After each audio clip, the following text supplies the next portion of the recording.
ব্রাহ্মণবাড়িয়া বিখ্যাত কসমস ফুলের রাজ্যের মধ্যে আমি ফেসবুক এবং টিকটকে ঢুকলেই দেখা যায় ব্রাহ্মণবাড়িয়া বিখ্যাত কসমস ফুলের ভিডিও ছড়াছড়ি। এই বাগান কোথায় এবং কিভাবে যাবেন, বাগানে ঢুকতে কত টাকা টিকিটের মূল্য, আজকের এই ভিডিওর মধ্যে সবকিছু তুলে ধরবো। হ্যালো এভরিওয়ান, আসসালামু আলাইকুম। আশা করি ভালো আছেন। আমি ভালো আছি। আমি আজ চলে আসলাম একটা নিউ ব্লগ ভিডিও নিয়ে। আমি আছি রসুলপুরে আসলে দেখতে পারবেন অনেক সুন্দর সুন্দর পার্ক। এই সুন্দর সুন্দর পার্কের মধ্যে রয়েছে মেলা রসুলপুরের পার্কের ভিতরে রয়েছে কসমস ফুলের রাজ্য। এই রাজ্যের মধ্যে ঢুকতে লাগে 20 টাকা এবং প্রতিটি ফুল ছিললে 200 টাকা জরিমানা। টিকিটে গায়ে লেখা আছে 100 টাকা, কিন্তু টিকিটের মূল্য 20 টাকা। জীবনে প্রথম দেখলাম বাগান ঢুকতে গেলে টিকিট লাগে, তাও 20 টাকা।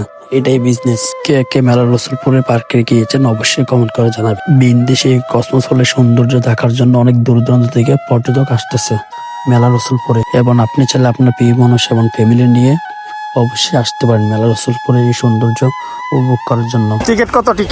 টিকিটের মূল্য 20 টাকা। একটি ফুল ছিল 200 টাকা জরিমানা।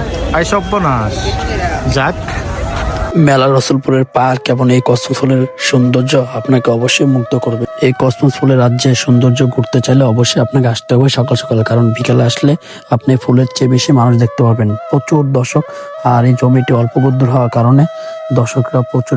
বিদেশে কসমস ফুলের সৌন্দর্য করতে চাইলে আপনাকে অবশ্যই আসতে হবে রসুলপুরে আসলে দেখতে পাবেন মেলা রসুলপুরে পার্কের ভিতরে প্রবেশ করার সাথে সাথে দেখতে পাবেন কসমস ফুলের রাজ্য। এই বিদেশে কসমস ফুলের রাজ্যে প্রবেশ করার সাথে দেখতে পাবেন হাজার হাজার দর্শক এই সৌন্দর্য উপভোগ করার জন্য চলে এসেছে।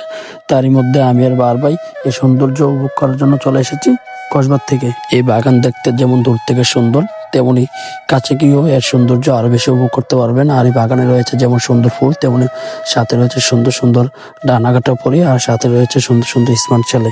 এই বাগানের সৌন্দর্য আপনাকে অবশ্যই মুগ্ধ করবে। এই বাগানের জমি অল্প হওয়ার কারণে প্রচুর দর্শক এসেছে এই ঘোরার জন্য। জমিটি যদি বড় হতো তাহলে প্রচুর মানুষ ঘুরে শান্তিতে উপভোগ করতে পারতো। তারই পাশে রয়েছে একটি সূর্যমুখী ফুল বাগানটি নষ্ট হওয়ার কারণে এই বাগানে দর্শনার্থী এত ভিড় দেখতেই পাচ্ছেন। প্রচুর দর্শক, সন্ধ্যা হয়ে গেছে, তারপরও টিকিট কাটার জন্য মানুষ পাগল হয়ে যাচ্ছে এই বাগানের সৌন্দর্য উপভোগ করার জন্য। এটা হলো সূর্যমুখী ফুল বাগানটি সম্পূর্ণভাবে নষ্ট হয়ে গেছে, তার জন্য এই দর্শনার্থী এখানে ভিড় নেই। ওইখানে সবাই কসমস ফুল বাগানের সৌন্দর্য নিয়ে পড়ে আছে। আজকের মতো ভিডিওটি এনে সমাপ্তি। আবারও দেখা হবে নতুন এক ভিডিও নিয়ে আপনাদের মাঝে। যদি ভিডিওটি ভালো লাগে লাইক কমেন্ট শেয়ার করতে পারবেন না, অবশ্যই সাবস্ক্রাইব করবেন।